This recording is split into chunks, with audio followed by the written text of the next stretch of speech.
today we have David Ladd and Rebecca Ransom of the USGS Lower Mississippi Gulf Water Science Center, who will be presenting on the development of a geographic information systems methodology for public drinking water source water assessment program in Tennessee.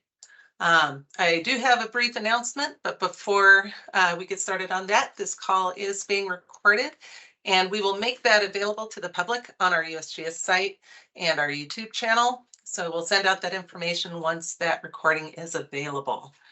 I'm going to go ahead and share my screen. So just a very brief announcement. This is similar to last month's call. We did announce that all the HUC 4, HUC 8, and state data sets were available for the National Hydrography data set, the final version. Now the national product has also been posted. So you can obtain that data from this link. You can also reach out to and get the data from the National Map Downloader, and we'll drop those links in the chat. And then secondly, there's no hydrography community call for March.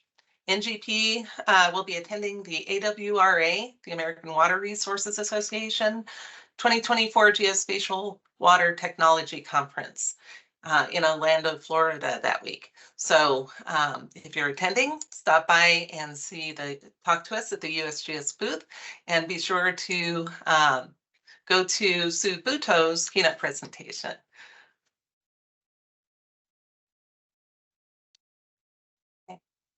Anyone have any other announcements? I think some of the folks from NGP are not available right now, but Drew, did you have any other announcements that you're aware of? None for me, thanks.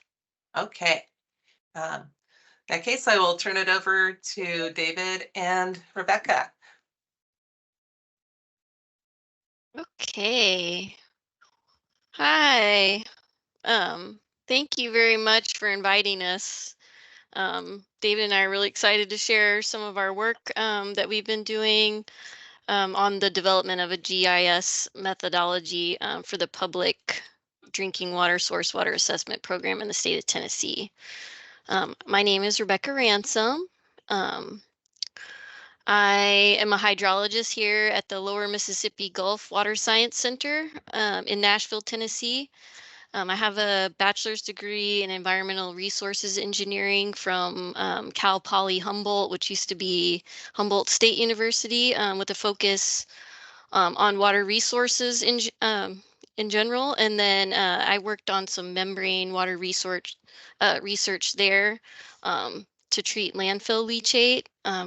Then when I moved to Tennessee, I got my master's degree from Tennessee State University in civil and environmental engineering, and where I was conducting experiments with neonicotinoid pesticides. So all that to say that my interests and expertise in GIS, automated workflows, and contaminants in water led me to this project. I'll let David introduce himself too. Sure. Hi, everyone. I'm David Ladd. I'm a hydrologist with the LMG Water Science Center, also in Nashville, same office as Rebecca. I've worked here for 31 years in Tennessee and Nashville, so quite a while. Various projects with the National Hydrography data set, starting back when we didn't have a full national coverage of the National Hydrography data set. So I've worked on stuff using it, including StreamStats implementation. I've done work in karst areas using the NHD and the National Elevation data set, which is now 3DEP. So I've been involved in several projects over the years involving the National Hydrography data set. That's it for me and my introduction. So thank you, Rebecca, and Okay. I'll let you go ahead. Okay, well, I'll just give a little bit more introduction onto the background of the project. This is a cooperative project between the USGS, including me and David, and then Kathy Knierim. and then our contacts with the Tennessee Department of Environment and Conservation. And I'll probably refer to them as TDEC for the rest of the call. That's what we call them. But we work with Brian Ham and Annabelle Dempsey in cooperation for this project. So this project began in 2021 in an effort to develop a GIS system-based methodology to systematically assess the vulnerability of public drinking water to potential contaminant sources consistent with the standards set forth in Tennessee's source water assessment program. A primary goal of the methodology is to provide TDEC SWAP reports designed as a consistent starting point for assessing publicly supplied drinking water, which communities and water managers can then build on using local knowledge and site-specific information. So a little bit of a background about what the EPA SWAP program is. The TDEC is the agency with primacy in the state of Tennessee tasked with regulating the EPA SWAP following Safe Drinking Water Act requirements. More than 6 million people in Tennessee use public supply drinking water, and ensuring safe, clean drinking water is not only important for maintaining human health and safety, but a requirement of the Safe Drinking Water Act. If you're not familiar with the Safe Drinking Water Act, it was established in 1974 with amendments in 1986 and 1996. And the amendments in 1996 are the ones that set up the idea of the source water assessment program. So states are required by Safe Drinking Water Act to establish these source water assessment programs that evaluate the vulnerability of public drinking water supplies to contaminants that pose a threat to human health. Tennessee's SWAP is intended to help communities in the state of Tennessee protect public supply drinking water from pollution. Tennessee's SWAP was completed in 2003, where the initial surface water and groundwater protection zones were delineated and supplies were ranked according to some different criteria. But the idea is that we're going to delineate source water assessment zones or zone and inventory contaminants and prioritize risks to drinking water and generate custom and consistent reports.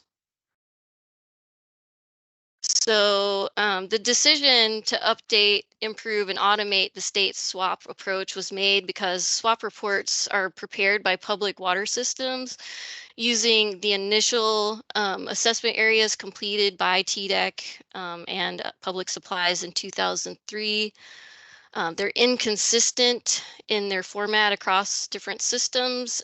They're human resource intensive to review, and not all public supplies have access to the same expertise needed to build accurate and informative SWAP reports. So this diagram shows what the EPA SWAP cycle is.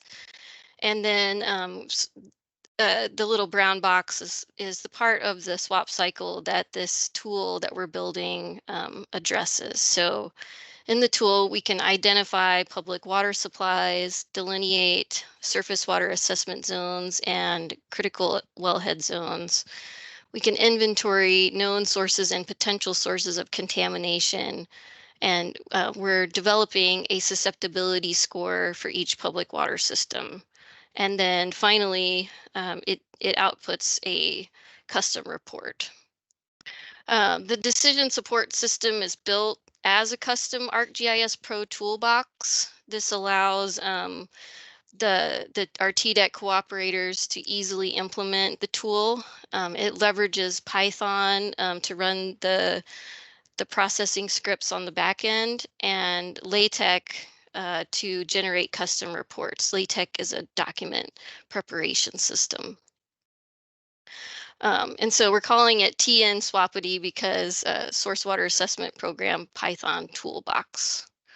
So with an automated GIS approach, TDEC can consistently delineate source water assessment zones and evaluate source susceptibility based on information such as the proximity of significant contaminants, land use activities, geologic information, and additional environmental spatial data.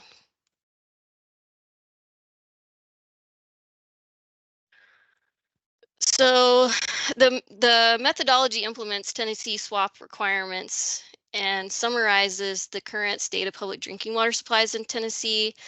And it also can be used to highlight a cooperative program that provides an important resource to citizens in the state to be better informed about their public supply drinking water. Oops, sorry, let me go back. The decision support system allows TDEC to follow a logical step-by-step process in the GIS.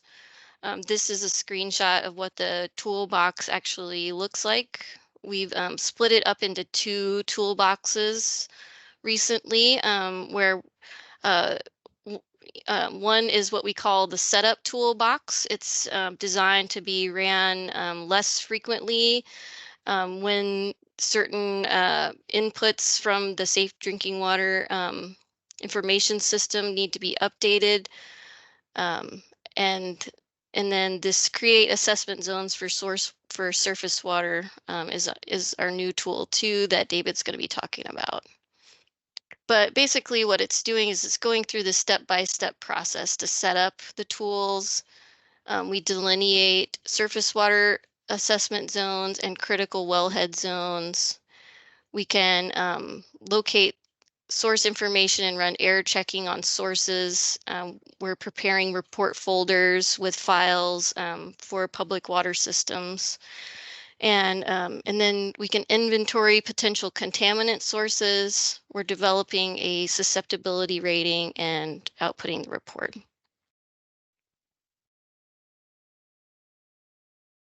All the tools in this main toolbox, this one here, TN Swapity, are designed to be run either on a single source or they can be ran in batch mode.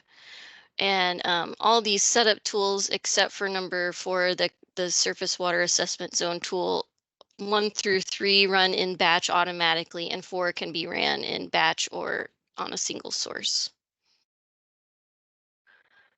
Another thing that we're doing to help ensure cooperation with our cooperator is we're using a GitLab instance on code.usgs.gov to house our code and store all of the inputs as well.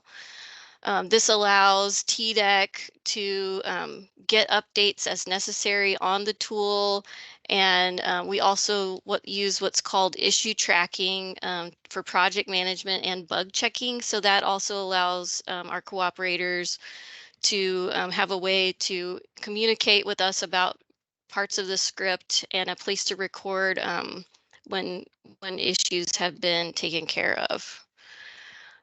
Also, the inputs for a lot of the tools can be updated automatically through our GitLab repo, but if TDEC decides that they they have a new sanitary survey visit file that they want to use, they can manually change these inputs as well in the tool. Another thing to mention though is that this tool is a custom tool. So unlike a lot of USGS products, this one is going to be proprietary. The scripts are custom to TDEC's data, and because this is a public drinking water source information, a lot of that is proprietary as well. Okay, I wanted to talk a little bit about these custom reports. Like I said before, the reports that TDEC's getting right now are prepared by individual public water supplies. And so, depending on the size of a community and the types of resources that they have available, those can vary quite widely.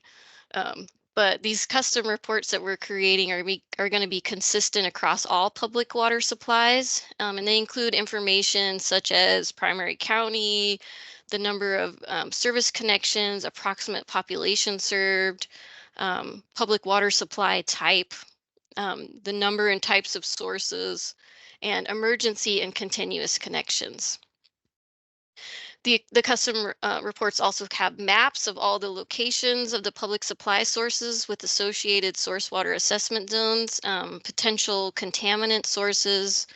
This data is customized from the state, and we get some from federal sources as well, and includes summary tables of sources of contamination as well as water sources. And it removes barriers to tier 2 data because previously this was only available by request. Here's an example of what the first few pages of a report look like. I wanted to include this to kind of show what the formatting looks like. We're able to custom input different parts of the report depending on the data that's inside of these facilities, and we can customize this, however the cooperator wants, and includes things like the day that the report was created, and it has a place where you could add a name of whoever created this report.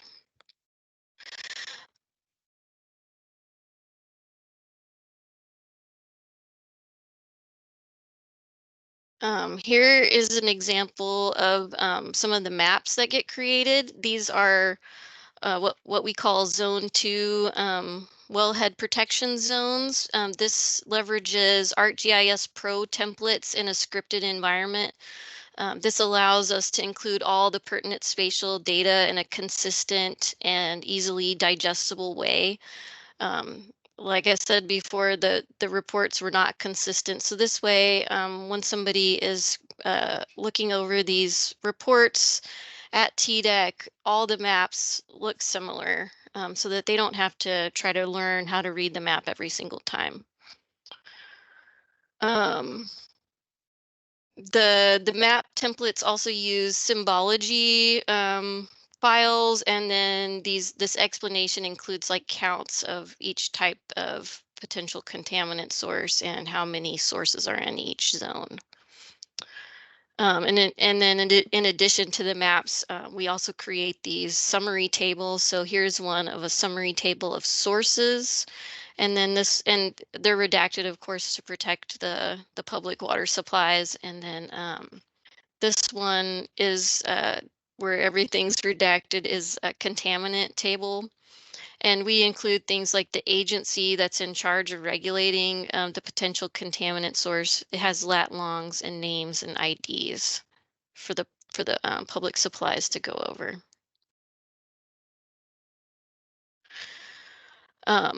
One thing that the setup tool does is the wellhead assessment zone database has generally been maintained by the state, and that's outside of we're not delineating the larger wellhead assessment zones. That's outside of the scope of this project, but the state delineates what we call this zone 2 with the public supply, and it typically involves some type of groundwater modeling or dye tracing for springs. But the state does not maintain a database of the critical zones, which are these critical zones which are proximal to the source and are meant to protect the wellheads from contamination in its immediate proximity. But these critical zones are based on what is called a size category, and this can change depending on how many connections there are to a public water system, and also is also dependent on how much withdrawal there is. So these wellhead critical zones get created as part of the setup tool every time there's an update to the SIDWIS tables that go into these reports. Yeah, so the methodology calculates the category and then delineates the critical zone. Okay, I'm gonna send it on over to David. Right. Hi, everyone. So this is what Tool 4 creates. This is the surface water assessment area, and it delineates up to 3 zones for an intake. It'll delineate the critical source water zone, which is half a mile downstream of an intake to 5 miles upstream. And then there's a second set of zones, zone 2A, which would go 5 to 10 miles or 5 to 15 miles, excuse me, upstream. And then zone 2B, which would be anything outside of that 15 miles. Okay, you can switch slides, please. So the surface water assessment area is designed to only include parts of the watershed close to the stream or water body. So it's a 1,000-foot corridor around these streams and water bodies from the NHD plus HR, which is the data set that's currently used in this tool.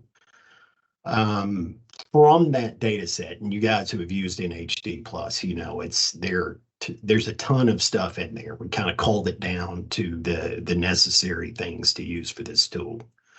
That includes the flow line feature classes, the water body feature class, the value added attribute table that's part of the NHD plus, and the flow table. Okay, next slide, please.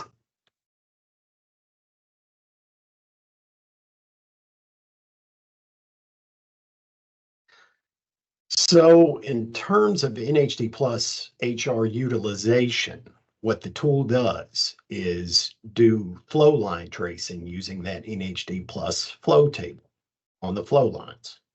And it assigns zones along those streams using linear referencing. So it finds the length of each stream segment and adds that up on an upstream and downstream accounting scenario. It selects water bodies that intersects these streams and clips them at zone breaks. So it can assign water bodies to each individual zone as needed. And then it buffers each and merges them to create a data set of flow lines or buffered flow lines and water bodies for each zone that make up the assessment area zone. Okay, next slide, please. So here's a picture of an intake, and we received the original locations from the Tennessee Department of Environment and Conservation, TDEC, which is a cooperator on this study. Generally, the sites are snapped to the nearest stream segment to define a starting point for the upstream and downstream flow accumulation or flow tracing that I was talking about. And the NHD plus ID from the starting segment at that snapped location is extracted from that segment. And that's where everything starts its tracing. Okay, next slide, please.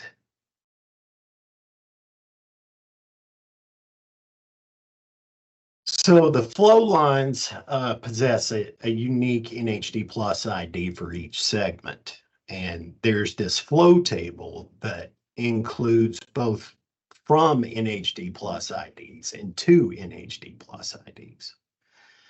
So it allows for downstream and upstream attribute tracing. So for example, in upstream tracing, the from NHD plus IDs are extracted from streams matching the to NHD plus IDs. And then the extracted from NHD plus IDs become the two NHD plus IDs. I'm sorry, I stumbled over that a little bit. And then it just keeps going down that loop until you run out of streams. And that's when you've reached that whole, essentially all the flow lines in that watershed. Okay, next slide, please. Linear referencing in ArcGIS Pro is used to determine the stream lengths from the NHD plus. The path length field from the NHD plus HR attribute table is the distance from the downstream end of a segment to the mouth. And we just do a little bit of math that converts that number to the distance to the snap location instead of the mouth of the segment. So we can determine how far upstream, we can determine how far upstream the 5-mile breaks occur and the 15-mile breaks occur. And that's how those are found along the network. Next slide, please.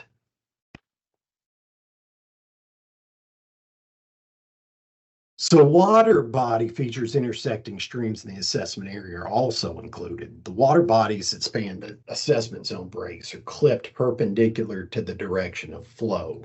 And this can cause problems sometimes with larger water bodies and oddly shaped water bodies that cross assessment zones.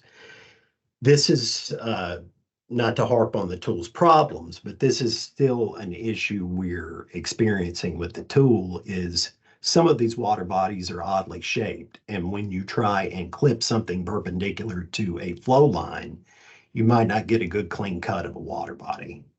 So in those instances, water bodies that cross zone breaks are flagged. And then those flags go to TDEC for checking and analysis. So that's how we're fixing that problem. Next slide, please.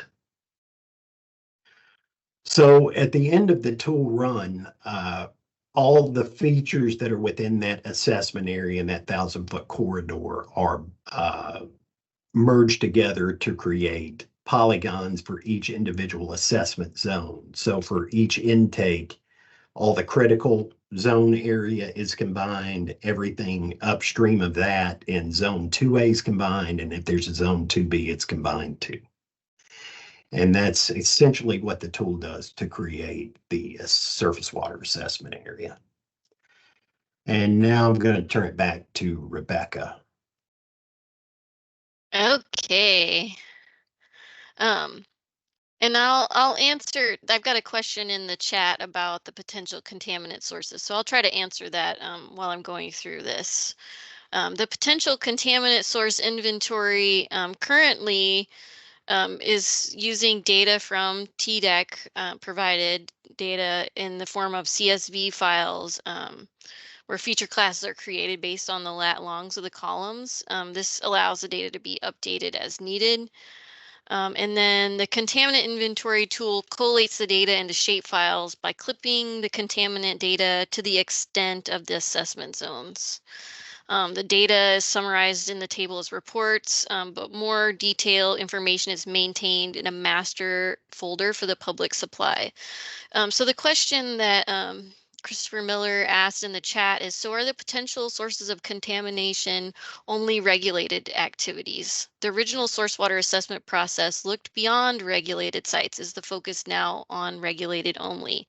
And so the first question is, are we only looking at regulated activities? And I would say no, and I'll get to that a little bit later, but in terms of the potential contaminant tables, yes, we are only looking at the regulated activities, but these reports are meant to be sort of a base, and these reports go to the public water systems to be added on to with their local knowledge, so including contaminant sources that they may be aware of in their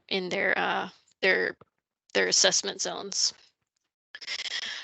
This used to be done by doing things like windshield surveys, and I believe those types of activities are still occurring within most public systems. So I hope that answers your question.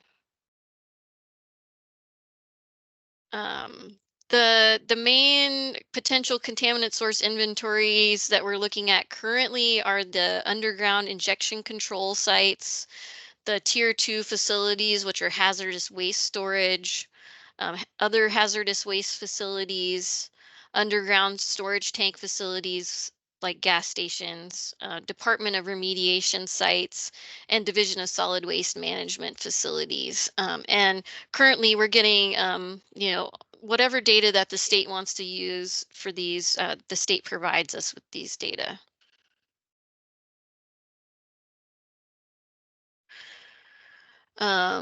This GIS toolbox will afford the first systematic and repeatable approach for documenting sites storing hazardous chemicals, i.e. these Tier 2 facilities reported per the Emergency Planning and Community Right to Know Act, and provides that information to the water systems through these customized assessment reports. The America's Water Infrastructure Act of 2018 requires that state emergency response committees and local emergency planning committees provide Tier 2 facility information to public water systems upon request. So this toolbox, again, kind of removes that barrier for these systems and for these what we call CERC and LERCs, these state emergency response committees and local emergency planning committees. Another aspect of this project is the development of a statewide intrinsic susceptibility scale for public drinking water supplies. So, you know, why would we need something like that? Well, when you look at this diagram, you can see that we have about 1,400 individual public drinking water sources, and I think about 670 public drinking water systems. So it was determined that the state would like some way to assess intrinsic susceptibility on a statewide scale. Most of the work on intrinsic susceptibility is done on a smaller scale, such as watershed scale. So how do we scale up to produce a generic intrinsic susceptibility rating for the state?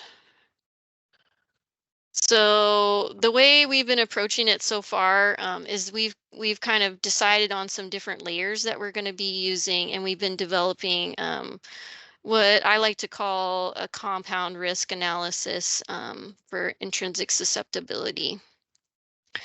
So for surface water, we're using land use, slope, soil hydraulic conductivity, soil clay content, soil erodibility, runoff, and we're in the process of incorporating some stream stats into our analysis as well.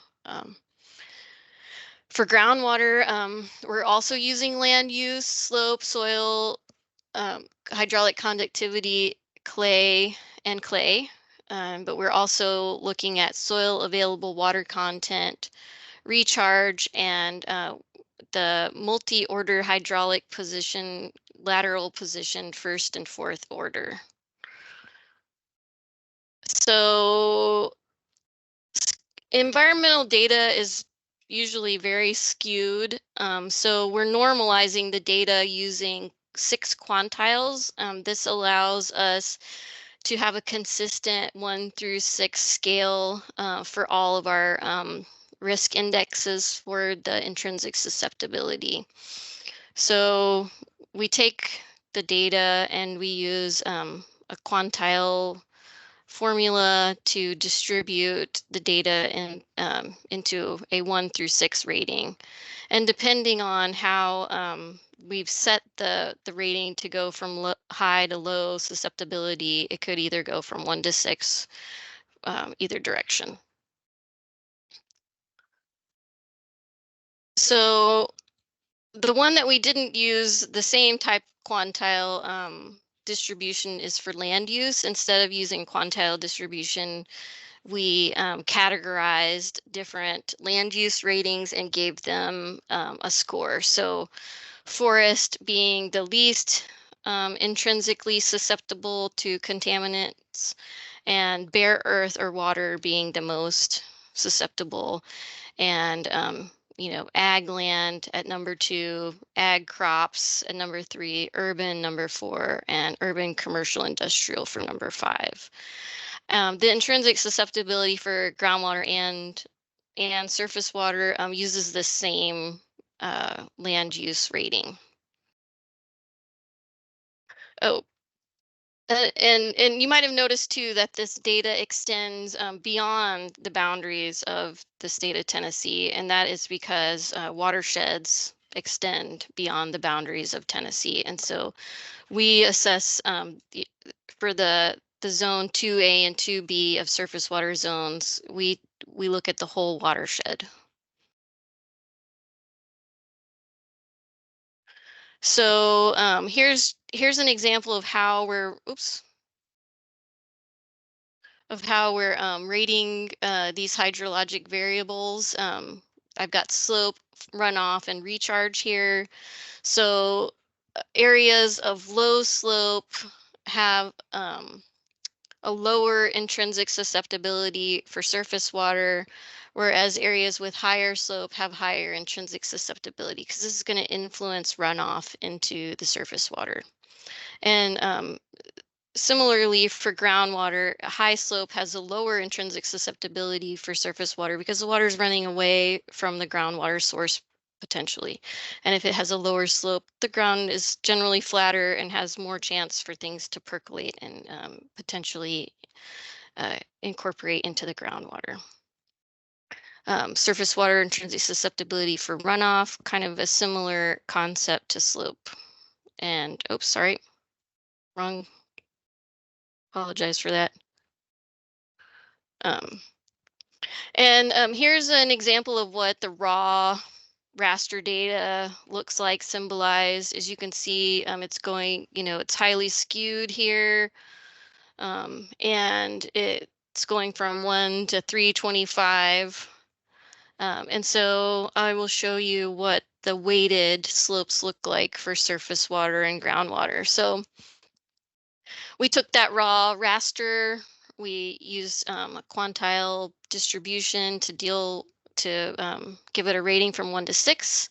And then here's what these resulting rasters look like with the same symbology just applied to the different maps. So for surface water, you can see over here in these kind of flat areas, over here in West Tennessee, that are surface water intrinsic susceptibilities lower. And then over here, you can see in the flat areas for groundwater, it's a bit higher.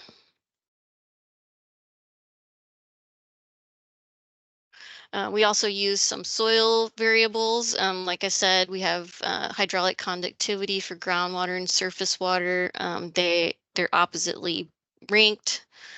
Erodibility is just for surface water. If the soil has a high erodibility, that means there's going to be more deposition of stuff into the surface waters.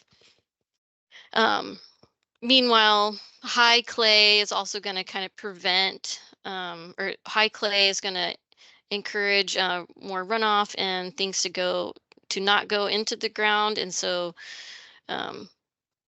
intrinsic susceptibility is going to go up, whereas low clay means that things are going faster down into the groundwater. And so we take all these variables and add them together to create this draft intrinsic susceptibility raster for the state that we use, that we're going to be using in our reports. And so I just wanted to show it to you. And as you can see, it's got a pretty normalized distribution here of values, and that's what the surface water one looks like. And then I will show you the groundwater similarly.